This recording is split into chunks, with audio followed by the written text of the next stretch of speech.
Okay. Okay. So in previous class we have finished kinematics. अब हम देखेंगे gravitation, क्योंकि ग्रेविटेशन और इलेक्ट्रोस्टैटिक्स ये दो चैप्टर ऐसे हैं इसमें से हमेशा आपका 2 क्वेश्चंस तो पक्का आएगा, दोनों चैप्टर में से दो, दैट मीन्स 4, कितना हुआ 20 मार्क्स कम से कम, 2 चैप्टर से 20 मार्क्स। अब समझो कि अगर 100 मार्क्स से या फिर आपका कितना 180 का आता है तो 20 मार्क्स केवल बस 2 चैप्टर से आ रहा है, that is gravitation and electrostatics. और चैप्टर ऐसा भी है कि अगर इलेक्ट्रोस्टैटिक्स कर लिया तो ग्रेविटेशन हो जाएगा, ग्रेविटेशन कर लिया तो इलेक्ट्रोस्टैटिक्स हो जाएगा। बट क्या है कि लोग ये समझते हैं कि अगर एक करने से दूसरा हो जाएगा तो दूसरा मत करो, लेकिन फॉर्मूले सारे सेम है, सारे सेम। अगर इलेक्ट्रोस्टैटिक्स जानते हो तो उनको इंपोर्ट कर सकते हो ग्रेविटेशन में, अगर इसको जानते हो तो उसमें इंपोर्ट कर सकते हो। किसी भी एक चैप्टर को जानते हो उसके अगर कंसेप्ट्स को आप इंपोर्ट कर रहे हो, दैट इज नॉट गुड। आप क्या कर सकते हो, फॉर्मूले इंपोर्ट कर सकते हो, कॉन्सेप्ट इंपोर्ट नहीं कर सकते, ठीक है।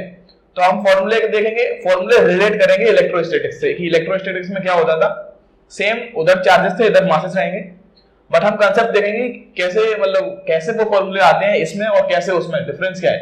मेन चीज ये है, इक्विलिटी तो है ही बट डिफरेंस क्या है। सो gravitation,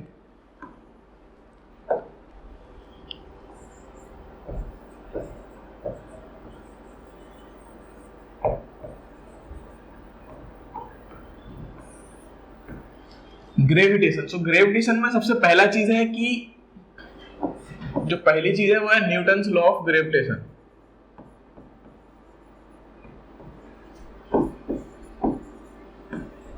Newton's law of gravitation.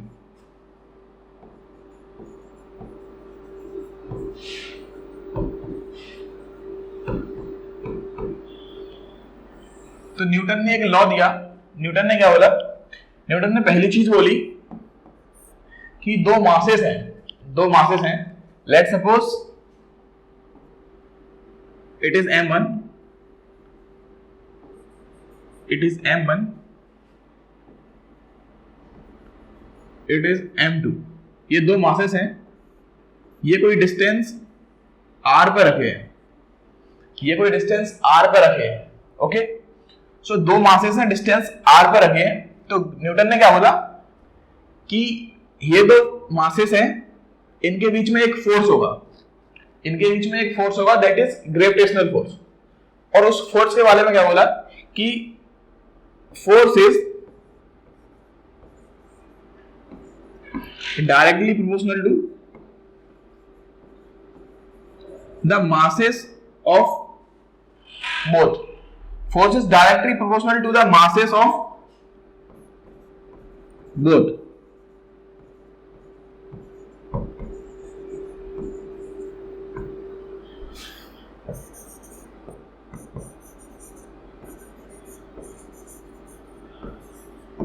Newton ने बोला कि जो फोर्स है वो डायरेक्टली प्रोपोर्शनल है मास का, दैट मीन्स कि ये m1 इंटू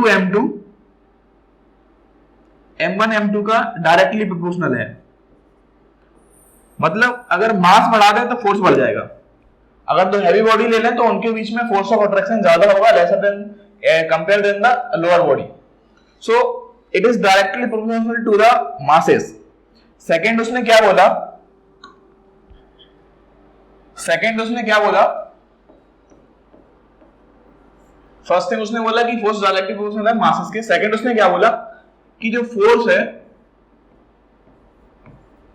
वो इनवर्सली प्रोपोर्शनल है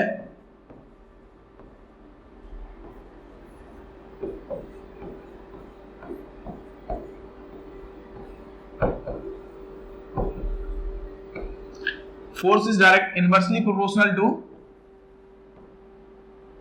the distance between them.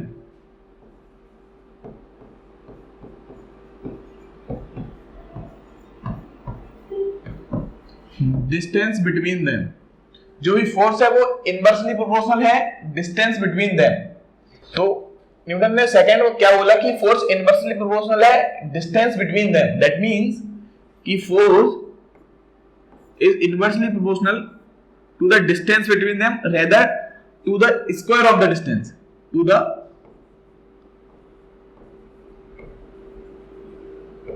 Square of distance between them, that means अगर डिस्टेंस बिटवीन देम r है तो r स्क्वायर के इनवर्सली प्रोपोर्शनल है।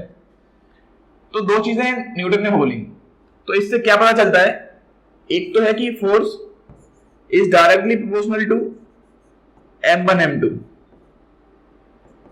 ठीक है, एक है कि force is inversely proportional to the radius का स्क्वायर, सॉरी डिस्टेंस का स्क्वायर। तो इन दोनों से क्या निष्कर्ष आया कि force is proportional to m1 into m2 divided by r square, ये आया। तो प्रोपोर्शनलिटी का अगर साइन हटाएं तो फोर्स क्या निकल के आया, फोर्स निकल के आया एक constant g times m1 into m2 upon distance का square, that is this g is a constant, जो प्रोपोर्शनलिटी सिग्नेचर साइन हटाया तो g इज अ कांस्टेंट। बाकी फॉर्मूले से डायरेक्ट देख सकते हो कि मास के डायरेक्टली प्रोपोर्शनल है और रेडियस के वो सॉरी डिस्टेंस के इनवर्सली प्रोपोर्शनल, तो it is a constant. g को हम क्या बोलते हैं, ग्रेविटेशनल कांस्टेंट।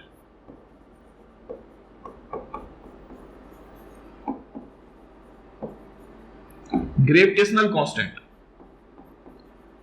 इसकी जनरली वैल्यू कितनी होती है, चूंकि कांस्टेंट है तो इसकी कुछ वैल्यू होगी, that is 6.67 into 10 to the power -11, I think यही होती है इसकी वैल्यू, ये इसकी वैल्यू होती है, ठीक है। हमने देखा कि ये है, ठीक है। अब इसका वेरिएशन क्या क्या हो सकता है, सिमिलर है। इलेक्ट्रोस्टैटिक्स में क्या था, इलेक्ट्रोस्टैटिक्स में था कि force is equal to k times q1 q2 upon distance का स्क्वायर। इलेक्ट्रोस्टैटिक्स में ये था कि ये रिजेंबल कर रहा है g टाइम्स m1 m2, बस कांस्टेंट चेंज हो गया, इधर g है इधर k था, बाकी इधर चार्जेस थे इधर क्या है, मासेस है, बाकी सब सेम है। तो कहीं ना कहीं इलेक्ट्रोस्टैटिक्स से ये थोड़ा रिजेंबल कर रहा है। इसका मींस कि हम इलेक्ट्रोस्टैटिक्स के फॉर्मूले ग्रेविटेशन में इंपोर्ट कर सकते हैं और ग्रेविटेशन के फॉर्मूले इलेक्ट्रोस्टैटिक्स में इंपोर्ट कर सकते हैं। तो अगर हमें ये याद रह गया दैट मींस हमें ये याद है, अगर ये याद है दैट मींस हमें ये भी याद है। तो अगर ये याद कर लिया, अगर इलेक्ट्रोस्टैटिक्स से क्वेश्चन आया तो वहां से भी देख सकते हैं और इधर से भी देख सकते हैं, रिजेंबल करेगा, फॉर्मूला बेस रिजेंबल करेगा, सारा कंसेप्ट वाइज डिफरेंट हो सकता है। कंसेप्ट वाइज क्या डिफरेंट है, देखो कंसेप्ट वाइज डिफरेंस क्या है कि इलेक्ट्रोस्टैटिक्स में क्या था, इन इलेक्ट्रोस्टैटिक्स में क्या था, इलेक्ट्रोस्टैटिक्स में था कि आपका जो फोर्स है इट कैन बी अट्रैक्टिव और रिपल्सिव, आइदर अट्रैक्टिव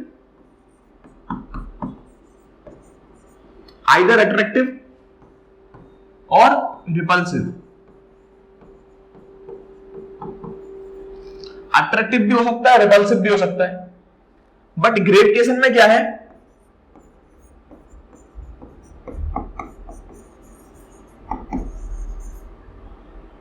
ग्रेविटेशन में क्या है कि आपका जो फोर्स है always attractive, always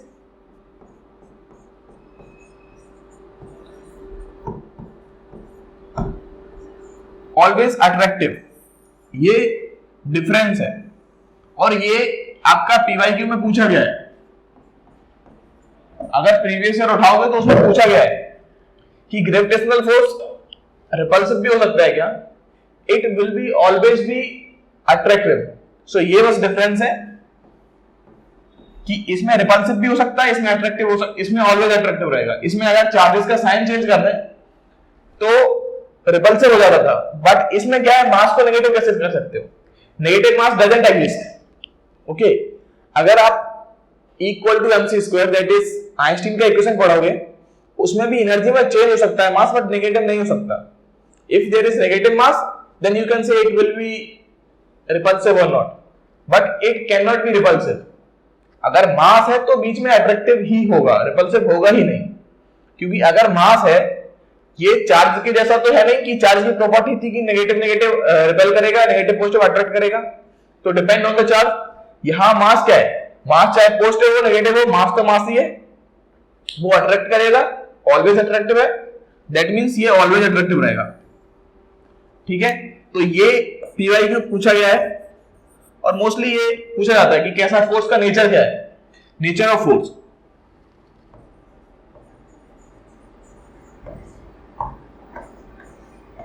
nature of force,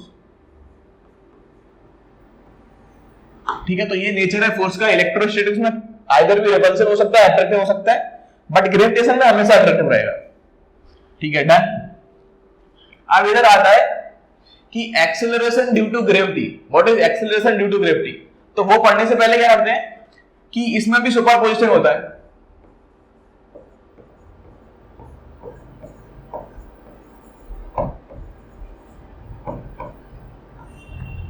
superposition क्या होता है? लेट से ये एक मास है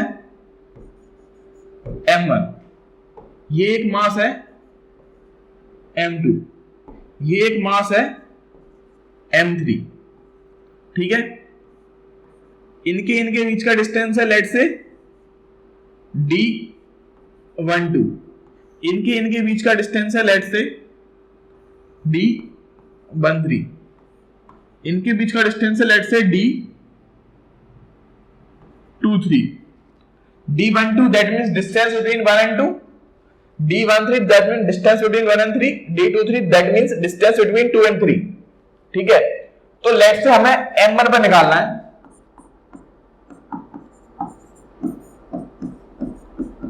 find total force, rather total force,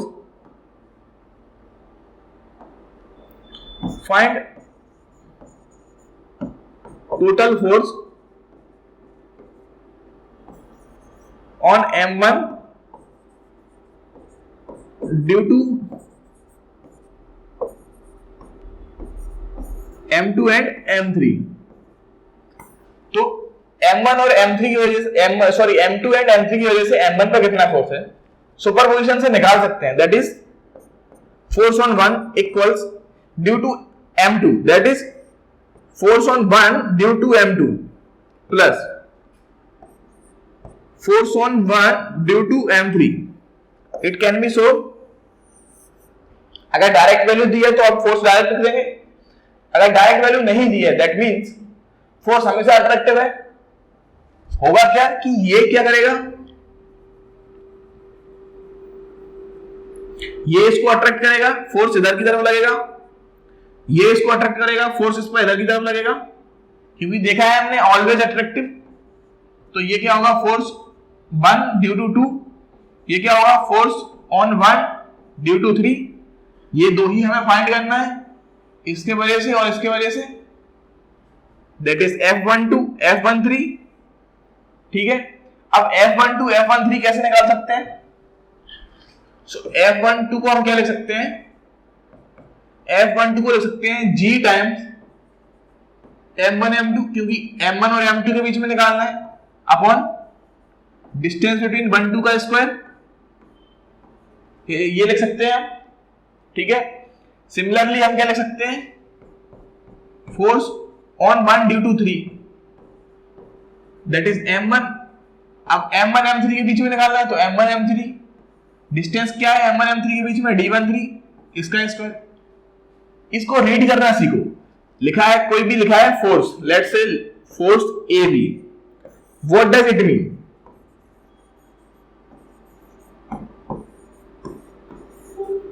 what does it mean? इसका मतलब क्या है, इसका मतलब क्या है? ठीक है, तो इसका मतलब क्या है, ये अंडरस्टैंड करना पड़ेगा कि इसका मतलब क्या है। इसका मतलब क्या है कि इसको हम ऐसे पढ़ते हैं, फोर्स ऑन बॉडी A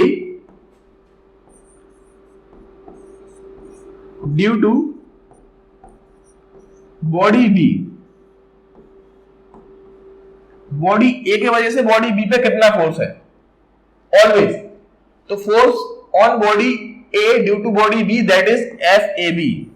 सो अगर लिखा है F12 that means force on body 1 due to body 2, force on 1 due to body 2, तो force on 1 due to body 2 क्या होगा, दो बॉडी इन्वॉल्व है M1 M2, so G M1 M2 upon distance between body 1 and body 2, जो इधर है उसके बीच में डिस्टेंस क्या है, D12, तो D12 का square, same F13 that is force between body 1 and body 2, body 3 sorry, so G M1 M3 upon distance between body 1 and body 3, okay fine. तो ऐसे लिखेंगे F M1 M2, net force क्या हो जाएगा on M1, ये हो जाएगा आपका F12 plus F13, take it in a vector because direction में भी व्हाटएवर बी द डायरेक्शन, वो एंगल देखना पड़ेगा कितना है उसके हिसाब से, so take it as a vector, ये चीज ओके।